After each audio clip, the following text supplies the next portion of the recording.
Hi everyone, I'm excited. I'm super excited to do the chapter 3 read aloud for Charlotte's Web. I know you listened to Ms. Maldonado's read aloud in chapter 1 and Delgado's in chapter 2. So I'll read chapter 3 for you today. And I'm also excited because I have a really cute background back here. We can see we have your 3 teachers there. We miss you a lot, and I thought I'd put up and do something kind of, cute and nice so that you guys can have a cute little background or a nice background to look at. And remember that we care about you guys, and we want to make sure that you guys are continuing learning. And I know you love the read aloud, so we're excited about this new book. Okay. I'm going to share my screen just like you've been doing with Ms. Maldonado and Ms. Delgado. I'm going to ask you to make a prediction at the end of the story. But please open up your notebook, grab your pen or pencil with your notebook so you can jot down the same page where you have your 3-column chart that you created with Maldonado. Let me share my screen so you can get an idea. And also, I want you to, just like you saw my summaries that I've been doing, I want you to get your page set up for your summary because that's what you're going to be doing at the end after we read the story. So let me share my screen, and I want you to let me go back.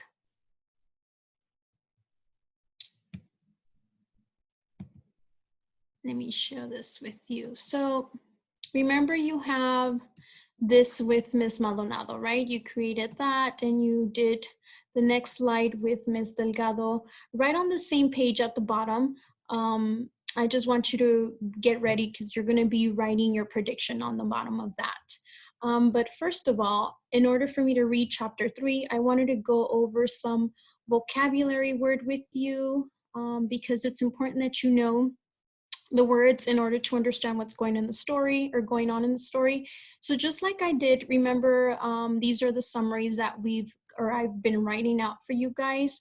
Right here on the column, I wrote down words that were juicy words that maybe were unfamiliar. So I want you to set up your page, a clean page, and go ahead and write on the column, write down these words.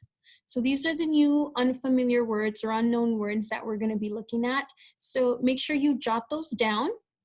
Pause the screen, pause the video so you can write those down. And when you're ready on that same page where you're going to write your summary, write those down and then get ready because I'm going to go over those words with you so that we can get started with the reading, okay? Okay, so if you did that already, here are some pictures that will tell you what the meaning of these words are, or what the meaning of the word is. So perspiration, sorry, that's one of the first words. That's when you're sweaty and you're hot, right? Perspiration, when your body is breathing through your skin and you tend to get sweaty and hot. So that's when you perspire, you release some sweat.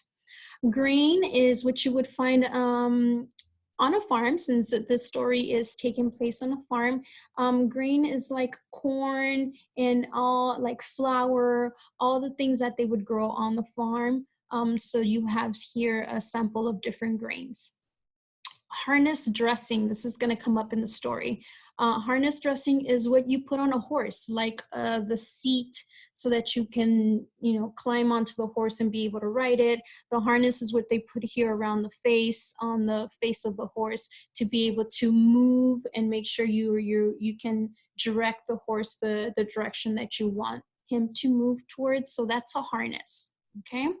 Axle grease, at the beginning of the story, they're describing or it's kind of painting a picture that you want to make a picture in your head, and they talk about axle grease. So that axle grease is a type of grease that you would use to maybe you would use it on cars, or use it to make sure you can soften pieces of metal that you can make me screw things together. So axle grease is used for many things, but mainly they use it towards, mechanics use it a lot for cars, to repair cars. Stalls, you see here, I don't know if you've been to a fair where you would see all the animals in different sections because they don't want to release them and make sure, be all in one place. So they make stalls. These are stalls for maybe the pigs, a stall for maybe the geese. So there's different stalls for the chickens. So that's what it would look like. A pig pen is where they keep the pigs, and pig pens typically are muddy and dirty because pigs like to be or feel comfortable in the mud and dirt. They actually yearn for that. They like to be in a wet dirt. And so yeah, that would be like a pig pen. That's what that would look like. Swallows, it's a bird. Slops, you're going to hear slops, the word slops.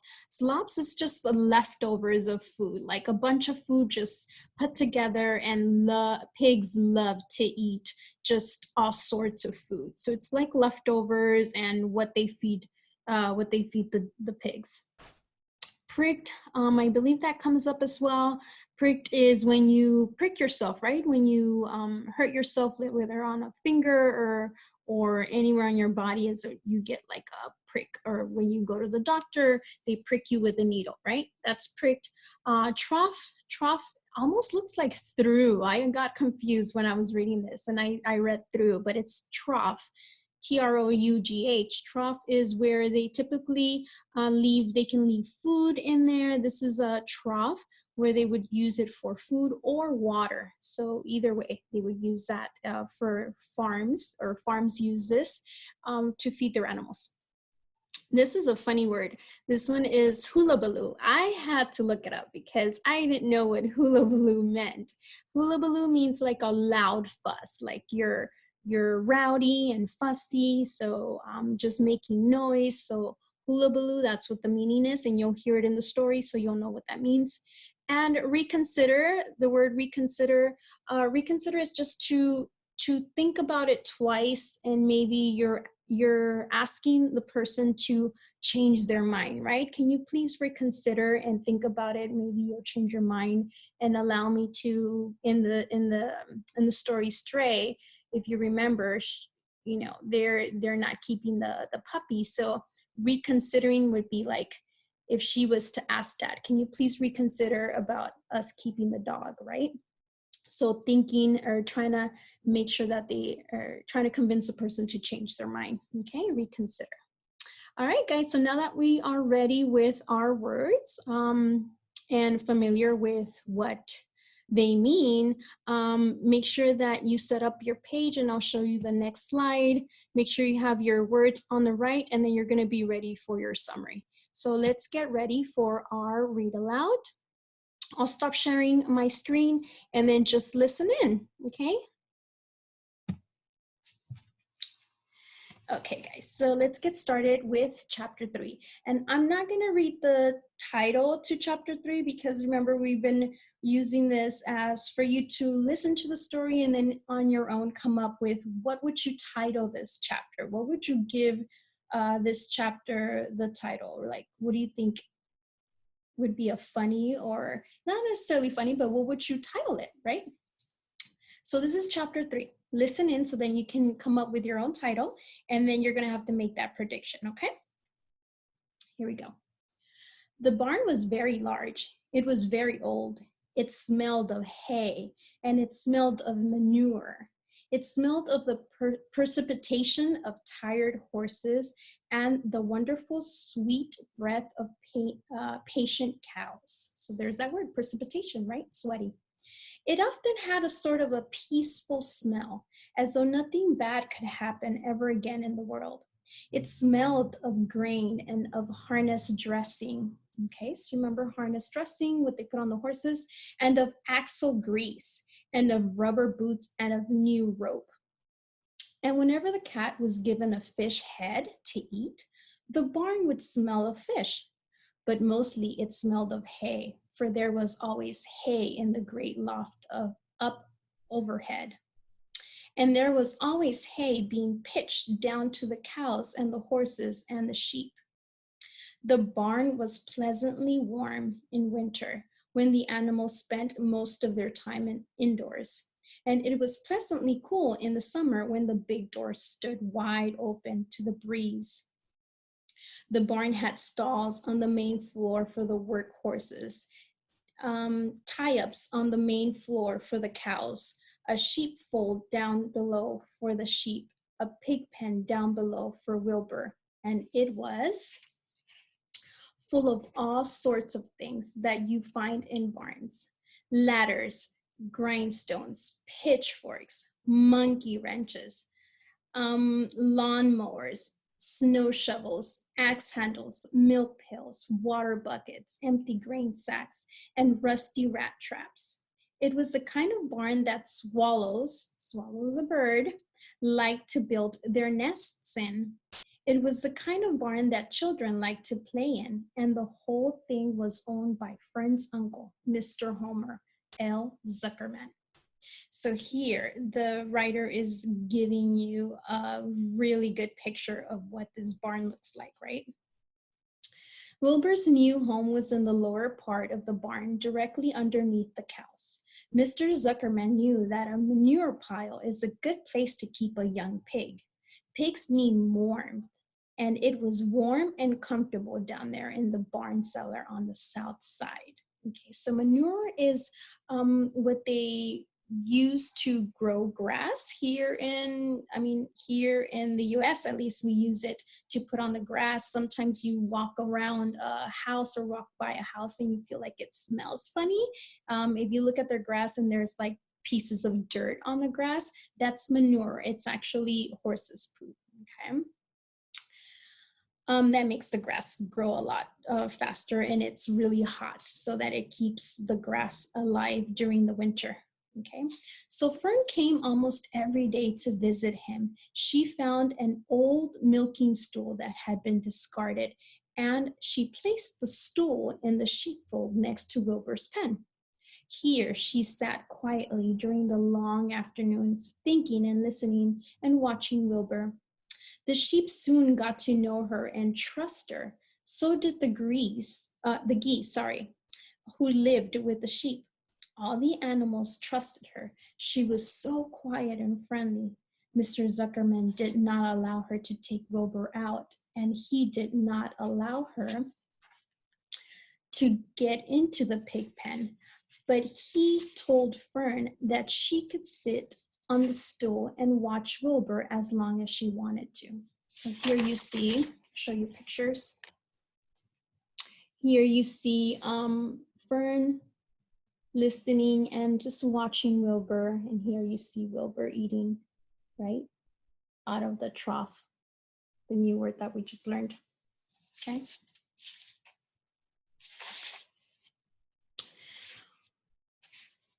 It made her happy just to be near the pig, and it made Wilbur happy to know that she was sitting there right outside his pen. But he never had any fun. No walks, no rides, no swims.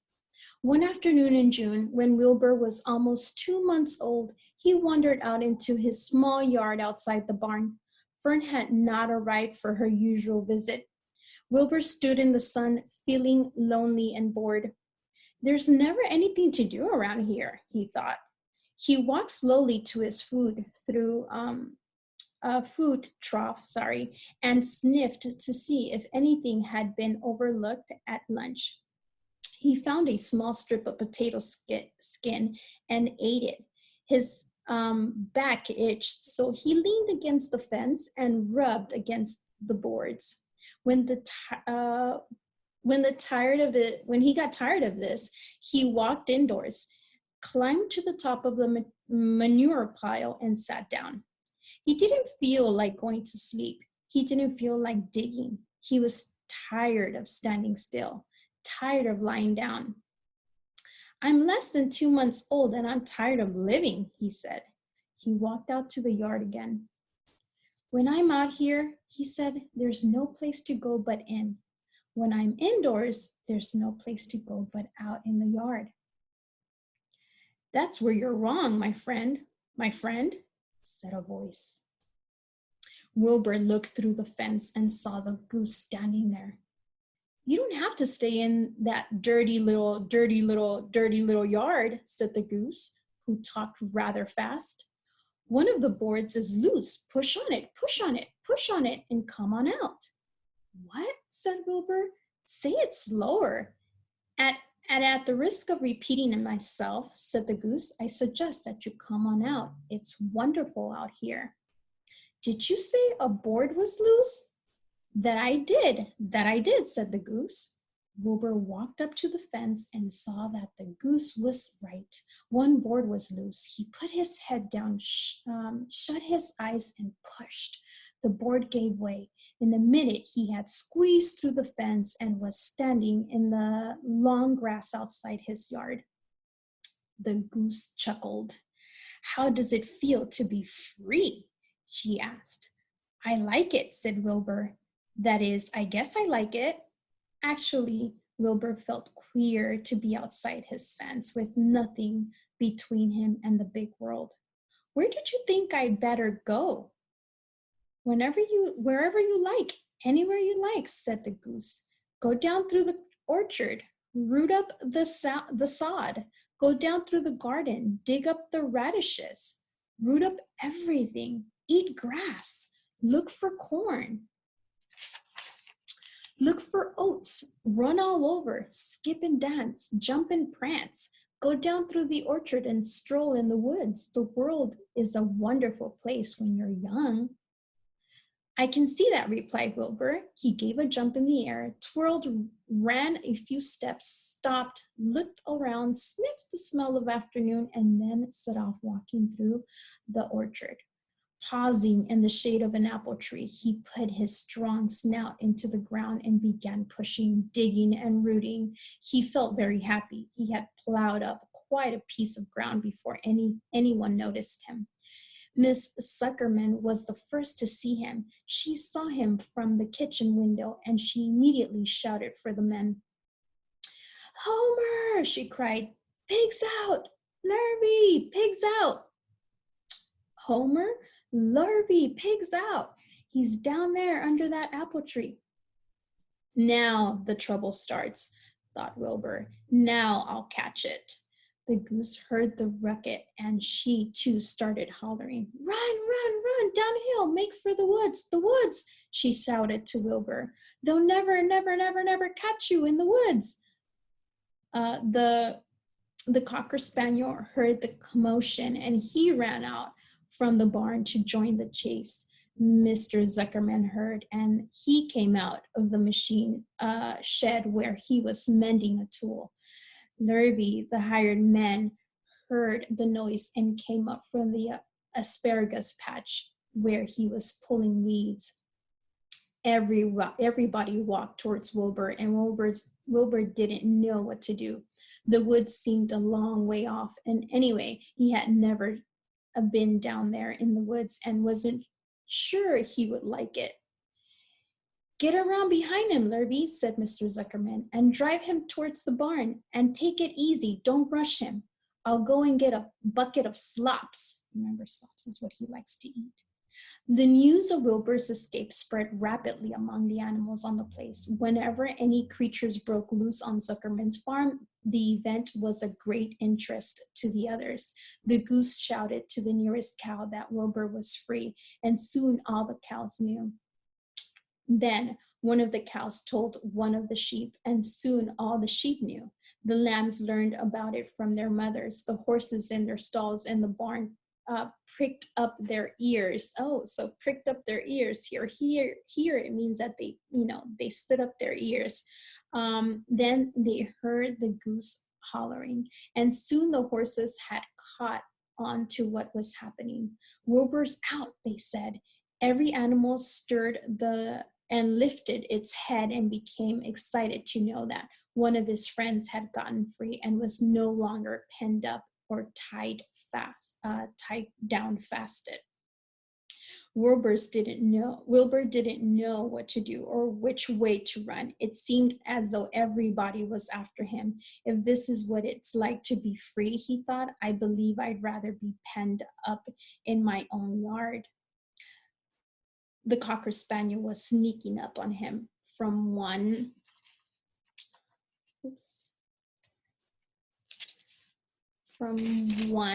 side. Larvae and the hired man was sneaking up on him from the other side. Ms. Zuckerman stood ready to to head him off if he started from the garden, and now Mr. Zuckerman was coming down towards him carrying a pail. This is really awful, thought Wilbur. Why doesn't Fern come? He began to cry. The goose took command and began to give orders. Don't just stand there, Wilbur. Dodge about, cried the goose. Skip around, run towards me, slip in and out, in and out, in and out. Make for the woods, twist and run. The Cocker Spaniel spread for Wilbur's hind leg. Wilbur jumped and ran. Lurvy reached out and grabbed. Miss Zuckerman screamed at Lurvy. The goose cheered for Wilbur. Wilbur dodged between Lurvy's legs. Lurvy smiled. Wilbur and grabbed the spaniels instead. Nicely done, cried the goose. Try it again. Run downhill, suggested the cows. Run towards me, yelled the gardener, the gander. Run uphill, cried the sheep. Turn and twist, honked the goose. Jump and dance, said the rooster. So everyone's telling him how to get away. I'll show you a picture. So you see that he's trying to get out of the situation and everyone's trying to capture him and all the animals are telling him what to do.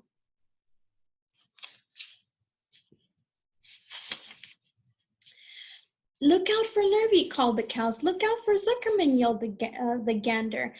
Watch out for the dog, cried the sheep. Listen to me, screamed the goose. Poor Wilbur was dazed and frightened by the hullabaloo. Remember hullabaloo, right? The fuss.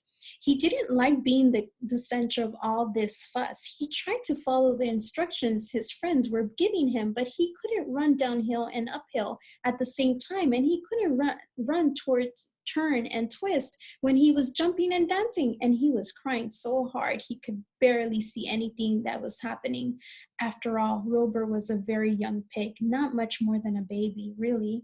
He wished Fern were there to take him in his arms and comfort him. When he looked up and saw Mr. Zuckerman standing quite close to him, holding a pail of warm slops, he felt relieved. He lifted his nose and sniffed. The smell was delicious. Warm milk, potato skins, wheat middlings, Kellogg cornflakes, and a popover left from Zuckerman's breakfast. Come, Pig, said Mr. Zuckerman, tapping the pail. Come, Pig. Wilbur took a step towards the pail. No, said the goose. It's the old pail trick, Wilbur. Don't fall for it. He's trying to lure you back into captivity. He's appealing to your stomach. So they're telling him not to go, right? That the farmer, Mr. Zuckerman, is trying to lead him or lure him towards the farm. And the animals are like, no, get away, right? Wilbur didn't care. The food smelled appetizing. He took another step toward the pail. Pig, said Mr. Zuckerman in a kind voice, and began walking slowly towards the barnyard, looking all about him innocently, as if he didn't know what a little white pig was following along behind him. You'll be sorry, called the goose. Wilbur didn't care. He kept walking towards the pail of slops. You'll miss your freedom, honked the goose. An hour of freedom is worth a barrel of slops, he thought. Wilbur didn't care. When Mr. Zuckerman reached the pig pen, he climbed over the fence and poured the slops into the trough. Then he pulled the loose board away from the fence so that there was a wide hole for Wilbur to walk through. Reconsider, cried the goose. Remember, reconsider? Change your mind, please change your mind, they're asking him. Wilbur paid no attention. He stepped through the fence into his yard. He walked to the trough and took a long drink of slops, sucking in the milk hungrily and chewing the popover. It was good to be home again. While Wilbur ate, Lurvy fetched a hammer and some 8-penny nails and nailed the board in place. Then he and Mr. Zuckerman leaned lazily on the fence, and Mr. Zuckerman scratched Wilbur's back with a stick. He's quite a pig, said Lurvy. Yes, he'll make a good pig, said Mr. Zuckerman. Wilbur heard the words of praise. He felt the warm milk inside his stomach. He felt the pleasant rubbing of the stick along his itchy back. He felt peaceful and happy and sleepy. This had been a tiring afternoon. It was still only about 4 o'clock, but Wilbur was ready for bed. I'm really too young to go out into the world alone, he thought as he lay down. That's the end of chapter 3. So I want you to think about what we just read, and in your notebook, write down, what would you title this chapter? What would be the title to this chapter, you think? Okay. Also, I'll share my screen with you again. Your assignment is to make sure that you write your own summary with your words alongside, just like you did there. This is my summary of chapter 3. I want you to write your own summary of chapter 3 as well, okay? Thank you, guys. Don't forget to listen to chapter 4. Miss Maldonado will be reading that one with you. I think you can find it, you can definitely find it on her YouTube channel. And chapter 5 will be read by Ms. Delgado, and then we will be alternating like that. So try to search for us on our YouTube channel so you can find chapter 1 through chapter 3 now, and we'll continue reading the rest of the book and making predictions, doing some inferring as well. So go ahead and pause the video or stop the video and write your own summary, okay? Thank you, guys. Have a great day.